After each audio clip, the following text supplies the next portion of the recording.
नमस्कार दोस्तों, डिजिटॉप math family में आप लोग का स्वागत है। आइए आज हम लोग बात करेंगे बिहार एसएससी अर्थात सीजीएल 2025 की जो वैकेंसी आई है, इसका तैयारी कैसे सटीक रणनीति से किया जाए कि कम समय में सफलता जल्दी से सुनिश्चित हो सके। तो आइए हम लोग बात करते हैं, क्योंकि किसी भी परीक्षा का तैयारी करने से पहले उसका सिलेबस को समझना बहुत ज़रूरी होता है। यदि आप सिलेबस अच्छा से समझ लेते हैं तो तैयारी करने में भी मन लगता है और कम समय में जल्दी से तैयारी हो जाता है। तो आइए हम लोग समझते हैं इसका क्या स्ट्रेटजी होना चाहिए इस परीक्षा का। देखिए, इसमें मैथ है, रीजनिंग है, science, GK plus current affair है, जो कि मैथ से 25 प्रश्न पूछा जाता है और रीजनिंग से 50 प्रश्न पूछा जाता है, साइंस से 25 प्रश्न तथा जीके प्लस करेंट अफेयर, इस दोनों को मिला करके 50 प्रश्न पूछा जाता है। कुल मिलाकर के 150 प्रश्न रहेगा।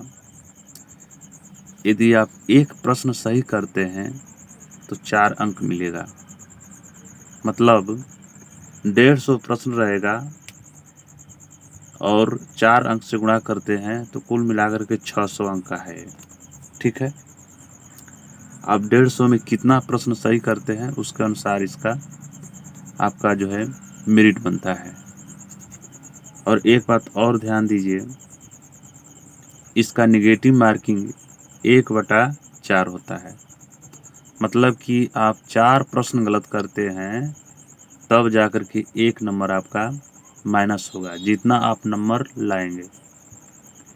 और इसके अलावा दूसरा एग्ज़ाम हो गया जैसे रेलवे का, उसमें 1/3 माइनस मार्किंग होता है। तो इसलिए यह आसान है, क्योंकि 4 प्रश्न पर आपका 1 नंबर कटेगा यदि गलती करते हैं तो, और उसमें 3 प्रश्न गलती करते हैं तो 1 नंबर कटता है।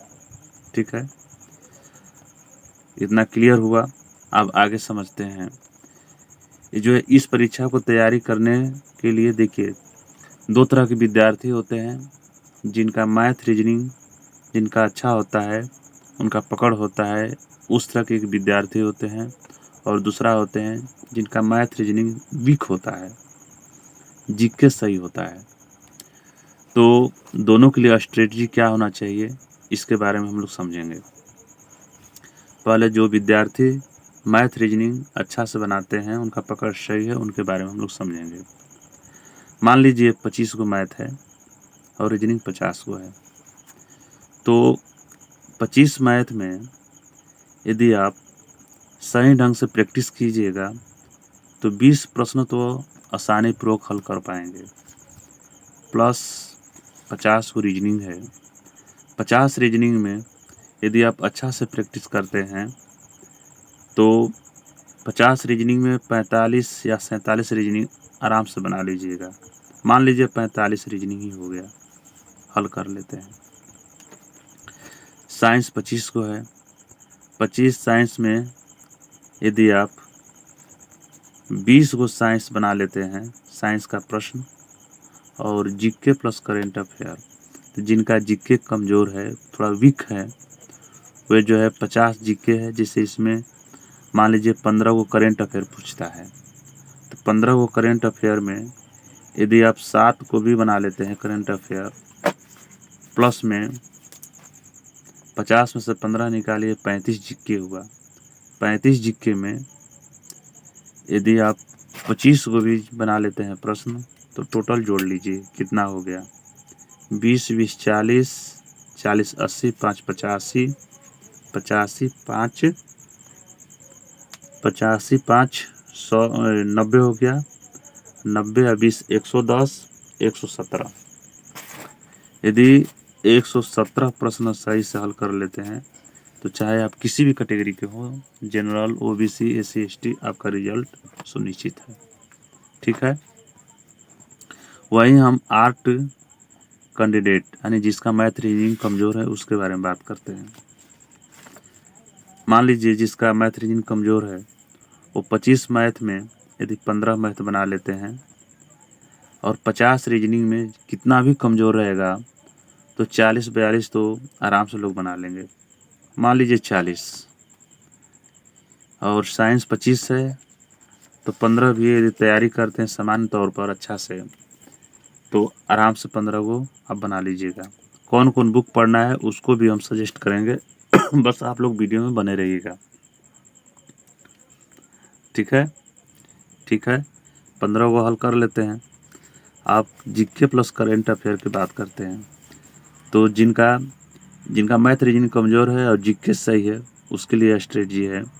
मान लीजिए 50 को जीके देगा जिसमें 15 को तो करंट आएगा ही तो निश्चित है। तो 50 जीके में यदि 35 को सामान्य जीके पूछेगा और 15 को करंट अफेयर तो 15 को पूछेगा तो यदि 10 को करंट अफेयर आप बना लेते हैं इसका क्वेश्चन आप प्लस 35 में 25 को भी हल कर लेते हैं तो टोटल जोड़ लीजिए कितना हो गया 15 5 20 40 10 50 50 50 100 115। यदि आप 115 भी बना लेते हैं ठीक तो इसमें भी आपका रिजल्ट निश्चित हो जाएगा चाहे किसी भी कैटेगरी का हो।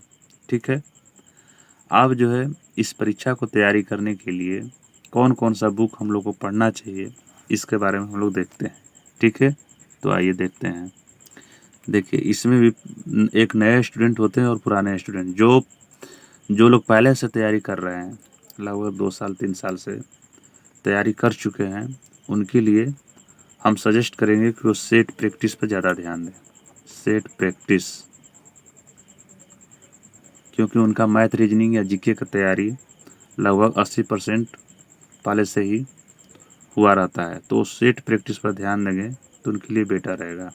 ठीक है लेकिन जो न्यू स्टूडेंट हैं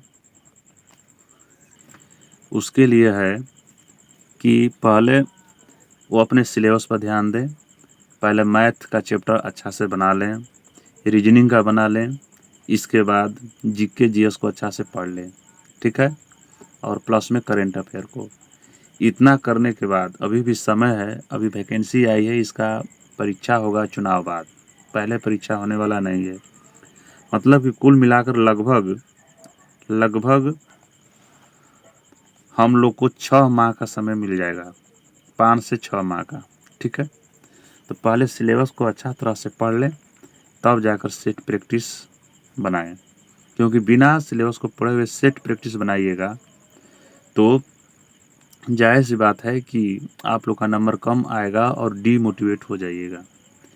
इसलिए पहले सिलेबस को अच्छा से पकड़ बनाएं तब जाकर सेट प्रैक्टिस करें। ठीक है कौन कौन सा बुक पढ़ना है देखिए पहले इसमें लुसेंट इसमें मुख्य है लुसेंट का बुक जरूर पढ़ें। ठीक है चाहे जीके हो चाहे जीएस हो उसके लिए यदि साइंस में अच्छा नंबर लाना है तो घटना चक्र की बुक आती है घटना चक्र साइंस का इसको पढ़ लीजिए। मैथ रीजनिंग के लिए देखिए बहुत ज़्यादा कुछ पढ़ना नहीं है ये नहीं कि पूरा सिलेबस पढ़ना शुरू कर दीजिए। मैथ रीजनिंग के लिए इसमें क्या करना है कि जो है ये प्लेटफार्म का अलग से मैथ का जो है बुक आया हुआ है और इसके बाद अलग सा रीजनिंग का बुक उसको प्रैक्टिस कर लें। ठीक है इतना प्रैक्टिस कर लेते हैं तो बहुत पर्याप्त है और इतना प्रैक्टिस करके ही सेट प्रैक्टिस बनाना शुरू करें देखिए सफलता निश्चित होगा। ठीक है बाकी जो भी समस्या होगा तो आप लोग कमेंट करके पूछ सकते हैं हम रिप्लाई ज़रूर देंगे और जो नए हैं इस चैनल पर सब्सक्राइब ज़रूर कर लीजिएगा कि ताकि कोई भी वीडियो हम डालेंगे तो नोटिफिकेशन पहले आप लोग के यहाँ पहुँचेगा। ठीक है धन्यवाद।